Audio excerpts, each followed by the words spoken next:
Hello दोस्तों, स्वागत है आपका हमारे YouTube चैनल डी के क्लब में। इस वीडियो में हम आपको 3 बड़ी खबरें बताएंगे। तो चलिए पहली खबर शुरू करते हैं।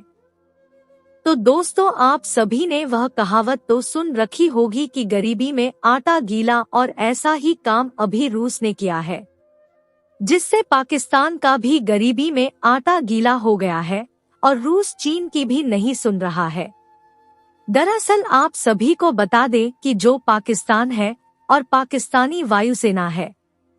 वह अपने आप को सुपर पावर देश की वायुसेना मानती है। परंतु अभी हाल ही में पाकिस्तान ने रसिया से रिक्वेस्ट किया कि जो पाकिस्तान के पास कुल मिलाकर 100 से भी ज्यादा की संख्या में J-17 3 फाइटर जेट है, जो कि एक 4th जनरेशन का कबाड़ फाइटर जेट है,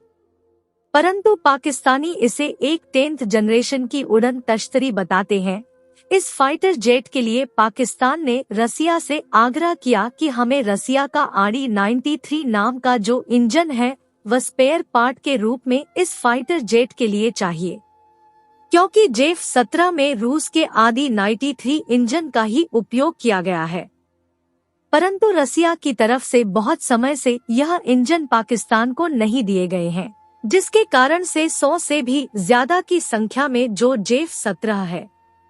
वह ग्राउंड पड़े हुए हैं। परंतु रसिया ने इन इंजनों को देने से पाकिस्तान को साफ मना कर दिया, जिससे जो पाकिस्तान के J-17 है वह अब चीनी WS-10 3 इंजन के माध्यम से उठ रहे हैं। अब चीन के माल के तो क्या कहने हैं, चल गए तो चांद तक, नहीं तो शाम तक, आप सभी जानते ही हैं। और यदि पाकिस्तान की जेब में जो रसिया के इंजन की बजाय चीनी इंजन लगाए जा रहे हैं, तो चीन से बन गए तो चांद, नहीं बनी तो शाम तक से। और इसी कारण से पाकिस्तानी वायुसेना का सारा मोरल डाउन हो चुका है और पाकिस्तानी सेना अपनी आधी शक्ति खो चुकी है और पाकिस्तानी वायुसेना की कमर टूट चुकी है। बाकी आप सभी को क्या लगता है, रसिया ने जो पाकिस्तान के साथ किया, क्या वह सही कदम है? कमेंट बॉक्स में अपना जवाब जरूर बताएं। तो बात करें अगर दूसरी खबर की, तो आप लोग जानते ही हैं, मित्रता के बारे में हमेशा यह कहा जाता है कि सौमित्र बनाने से अच्छा है कि 1-2 ऐसे मित्र बनाए जाएं कि जरूरत पड़ने पर तुम्हारे लिए दुनिया से भी लड़ जाए। और ऐसा ही हाल ही में हुआ है भारत और इजराइल के केस में। दरअसल आप सभी को बता दें कि पिछले साल यानी कि 2020 की बात है, इस साल खबरें चलती रही कि प्रक्रिया से S-100 की डिलीवरी है वह बहुत ज्यादा प्रभावित होने वाली है, क्योंकि रूस लड़ाई में बिजी हो गया है और हमें रस्सियों से अभी तक 200 मिले नहीं है। और यह खबर चीन के लिए सबसे बड़ी खुशखबरी है, क्योंकि चीन के साथ भारत का तनाव है और भारत के पास S-100 का ना होना भारत की सुरक्षा के लिए बड़ा खतरा हो सकता था। परंतु रूस भी बेचारा क्या करे,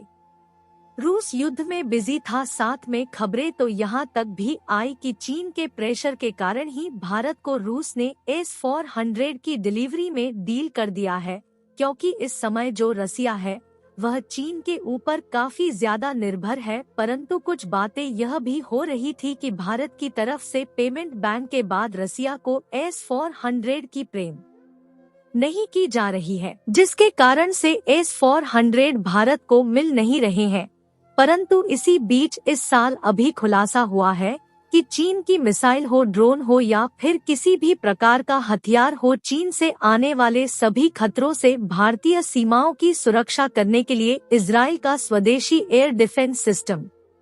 जिसे इजराइल का S-400 भी कह सकते हैं, उसको भारत ने अपनी सीमाओं पर तैनात कर रखा था। और इसके बारे में अभी एक रिपोर्ट भी पब्लिश हुई है कि जो MR-SAM से है वह भारत ने 5 स्क्वाड्रन के अंदर अपनी सीमाओं पर तैनात कर रखा था। और यह एयर डिफेंस सिस्टम कोई हल्का फुल्का एयर डिफेंस सिस्टम नहीं है, यह वही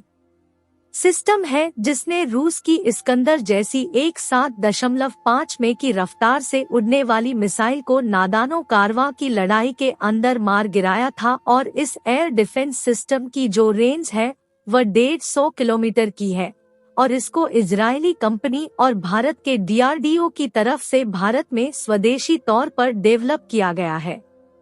और यही रसिया की S-400 की कमी को पूरा कर रहा था और चीन की सीमाओं की सुरक्षा करने के लिए इजरायल के द्वारा दिया गया यह ब्रह्मास्त्र भारत की सीमाओं की सुरक्षा कर रहा था। तो वहीं अगली खबर निकलकर सामने आ रही है अमेरिका और भारत को लेकर, और यह खबर सीधी लाल सागर से निकलकर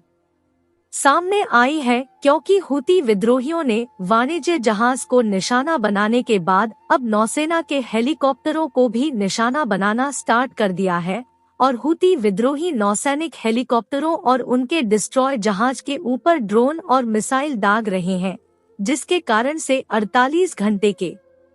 लिए लाल सागर का जोशी रोड है वह बंद हो चुका है। लाल सागर और इसमें एक मार्क्स कंपनी का जहाज जा रहा था जो कि 31 दिसंबर को सुबह 6 बजे के करीब इस जहाज के ऊपर हुती विद्रोहियों ने 4 छोटी नाव के माध्यम से कब्जा करने का प्रयास किया और जब इस जहाज के माध्यम से सहायता मांगी गई तो अमेरिका ने भी है अपने हेलीकॉप्टर को लेकर इस जहाज को बचाने के लिए निकल गई, परंतु हुती विद्रोहियों ने उस हेलीकॉप्टर के ऊपर भी हमला कर दिया, जिसके बाद अमेरिका ने जवाबी कार्यवाही करे और 4 हुती की नाव में से 3 नाव को अमेरिका की नौसेना की तरफ से डुबा दिया गया है और एक नाव जान बचाकर अपने क्षेत्र में वापस लौट गई।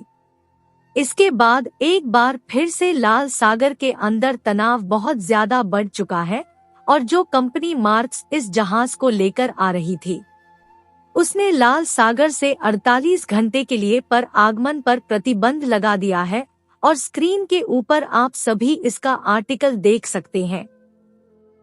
यानी इनका आतंक अब इतना बढ़ चुका है कि नौसैनिक हेलीकॉप्टरों के ऊपर भी वह सीधे हमला करने से पीछे नहीं हट रहे हैं, जिसके बाद अमेरिका ने सभी देशों से आह्वान किया है कि सभी देश इस क्षेत्र में ध्यान दे और बूटियों से सुरक्षा करने में अमेरिका की सहायता करे। तो बात करें अगर अगली खबर की,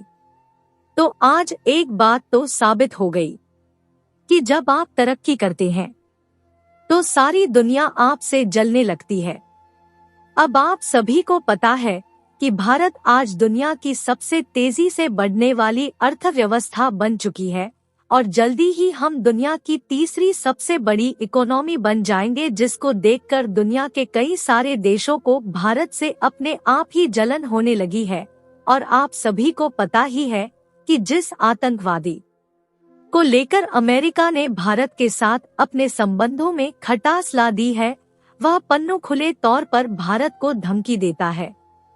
वह भी अमेरिका के अंदर से बैठकर, परंतु अमेरिका के कान पर जू भी नहीं रहता। केस आतंकवादी के खिलाफ अमेरिका कोई एक्शन ले ले और पन्नू की तरफ से एक और बड़ी धमकी भारत को दी गई है, जो कि भारत की अर्थव्यवस्था से जुड़ी हुई है। और अब की बार पन्नू ने कहा है कि हम भारत की बढ़ती हुई अर्थव्यवस्था को टारगेट करेंगे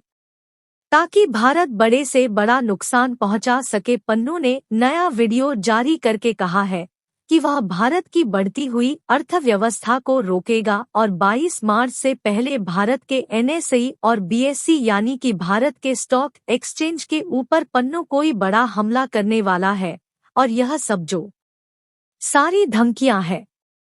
वह अमेरिका के अंदर से बैठकर पन्नू दे रहा है, परंतु अमेरिका अभी भी पन्नू की इन सारी धमकियों को अभिव्यक्ति की स्वतंत्रता बताकर पल्ला झाड़ रहा है, जो कि अमेरिका अपने नागरिकों को देता है। तो पन्नू भारत को कई बार आतंकी हमले की धमकी भी दे चुका है, परंतु अमेरिका ने अभी तक इस आतंकवादी के ऊपर कोई खुला एक्शन नहीं लिया है। इसके बाद तो ऐसा ही लगता है कि पन्नू को आगे बढ़ाने में अमेरिका की खुफिया एजेंसी का भी हाथ है, जिसके कारण से वह भारत को धमकी दे रहा है। तो दोस्तों, आज की वीडियो में बस इतना ही। अगर आपको यह वीडियो अच्छी लगी हो तो इस वीडियो को लाइक जरूर करें और अगर अभी तक आपने हमारे YouTube चैनल DK क्लब को सब्सक्राइब नहीं किया है तो सब्सक्राइब जरूर कर ले और इस वीडियो को अपने दोस्तों तक भी शेयर करें ताकि उन्हें भी इसकी जानकारी मिल सके।